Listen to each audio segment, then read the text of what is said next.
ನಮಸ್ಕಾರ ಸ್ನೇಹಿತರೆ. ಚಂದದ ಸಾಬೂನಿಗೆ ಮರುಳಾಗಿ ಅಯ್ಯನಿಗೆ ತೋರಿಸಲು ಹೋದರೆ ಇದನ್ನು ಇರಿಯಾಗಿ ಗಮನಿಸಿ ನೋಡಿದರು. ಪರಿಮಳ ಚೆನ್ನಾಗಿದೆ, ಮಾಠ ಚೆನ್ನಾಗಿದೆ ಎಂದೆಲ್ಲ ಹೊಗಳಿದರು. ಆದರೆ ಇದಕ್ಕೆ 300 ರೂಪಾಯಿ ಕೊಡುವ ಬದಲು ನನಗೆ ಲಕ್ಸ್ ಸಾಬೂನು 30 ರೂಪಾಯಿಗೆ ಸಿಗುತ್ತೆ ಅಂದ್ರು. ಸಾಮಾನ್ಯವಾಗಿ ನನ್ನ ಸಂಬಂಧಿಕರಲ್ಲಿ ಹೆಚ್ಚಿನವರು ಅವರವರ ತಂದೆಯವರನ್ನು ಅಪ್ಪಾಜಿ ಅಥವಾ ಅಪ್ಪ ಎಂದು ಕರೆದರೆ, ನಾನು ನನ್ನ ತಂದೆಯವರನ್ನ ಅಯ್ಯ ಎಂದು ಕರೆಯುತ್ತೇನೆ. ನನ್ನ ತಂದೆಯು ಇವರ ತಂದೆಯನ್ನ ಅಯ್ಯ ಎಂದೇ ಕರೆಯುತ್ತಿದ್ರಂತೆ. ಬಹುಶಃ ನನ್ನ ಅಜ್ಜನಿಗೆ ಸುರಾಲಿನ ಸಂಪರ್ಕವಿದ್ದುದರಿಂದ ಹೀಗಾಗಿರ್ಬೇಕು. ನಾನು ಸುಮಾರು 3-4 ವರ್ಷದವಳಿದ್ದಾಗಲೇ ಅಯ್ಯ ನನಗೆ ಕತೆಯ ಗೀಳು ಹಿಡಿಸಿದ್ದರು. ಮಧ್ಯಾಹ್ನದ ಊಟ ಮುಗಿಸಿ ಮೇಲೆ ಚಾವಡಿಗೆ ನಾನವರ ಬೆನ್ನು ಹಿಡಿಯುತ್ತಿದ್ದೆ. ಅವರು ಕೂಡ ಎಷ್ಟೇ ಆಯಾಸವಾಗಿದ್ದರೂ ನನಗೆ ಕತೆ ಹೇಳಿಯೇ ವಿಶ್ರಾಂತಿ ತೆಗೆದುಕೊಳ್ಳುತ್ತಿದ್ದರು. ಅಯ್ಯ ಎಂದೂ ನನ್ನನ್ನು ಶಾಲೆಗೆ ಸೇರಿಸಲು ಬರಲಿಲ್ಲ, ಶಾಲೆಗೆ ಕಳುಹಿಸಲು ಬರಲಿಲ್ಲ.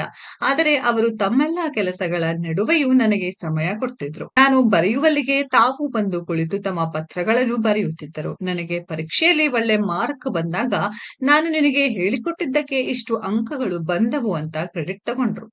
ಅಯ್ಯ, ನೀವು ಯಾವಾಗ ನನಗೆ ಹೇಳಿಕೊಟ್ಟಿದ್ದೀರಿ ಅಂತ ಕೇಳಿದರೆ, ಅವತ್ತು ನಿನ್ನ ಜೊತೆ ಓದಲು ಕೂರ್ಲಿಲ್ವಾ, ಅದಕ್ಕೆ ನಿನಗೆ ಮಾರ್ಕ್ ಬಂತು ಎಂದು ಸಮರ್ಥಿಸಿಕೊಳ್ತಿದ್ರು. ಬಡವರಿಗೆ, ಹಸಿದವರಿಗೆ ಉದಾರವಾಗಿ ದಾನ ಮಾಡುವ ಅಯ್ಯ ಮನೆಯವರ ವಿಷಯದಲ್ಲಿ ಮಾತ್ರ ಬಹಳ ಕಂಜೂಸು.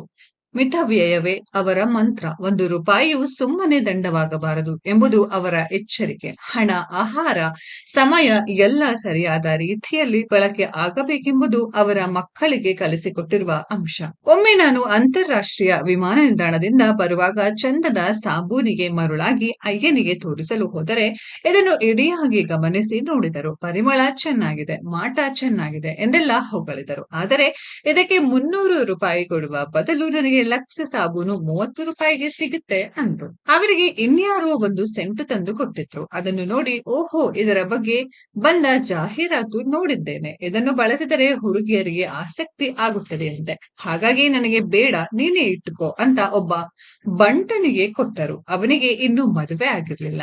ಮಕ್ಕಳ ಜೊತೆ ಬೆಟ್ ಕಟ್ಟುವುದು ಅವರಿಗೆ ಒಂದು ಆಟ. ಅದು ಎಷ್ಟು ರೂಪಾಯಿ? ಹೆಚ್ಚೆಂದರೆ 5 ರೂಪಾಯಿ. ಈಗ 5 ರೂಪಾಯಿಗೆ ಬೆಲೆಯೇ ಇಲ್ಲ ಎಂದು ಎಷ್ಟು ಸಾರಿ ನಾವು ಮಕ್ಕಳು ತಮಾಷೆ ಮಾಡಿಯಾಗಿದೆ. ಆದರೆ ಅವರ ರೇಟು ಏರುವುದೇ ಇಲ್ಲ.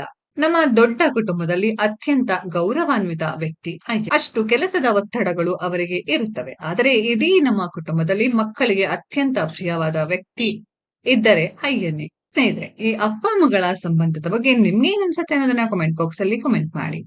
ಈ ವಿಡಿಯೋ ಇಷ್ಟ ಆಗಿದ್ರೆ ಲೈಕ್ ಮಾಡಿ, ಶೇರ್ ಮಾಡಿ, ಚಾನೆಲ್ ನ ಸಬ್ಸ್ಕ್ರೈಬ್ ಮಾಡಿ, ಪಕ್ಕದಲ್ಲಿ ಇರೋ ಬೆಲ್ ಐಕಾನ್ ನ ಹಿಟ್ ಮಾಡಿ. ಮುಂದಿನ ವಿಡಿಯೋದಲ್ಲಿ ಭೇಟಿಯಾಗೋಣ. ಧನ್ಯವಾದಗಳು.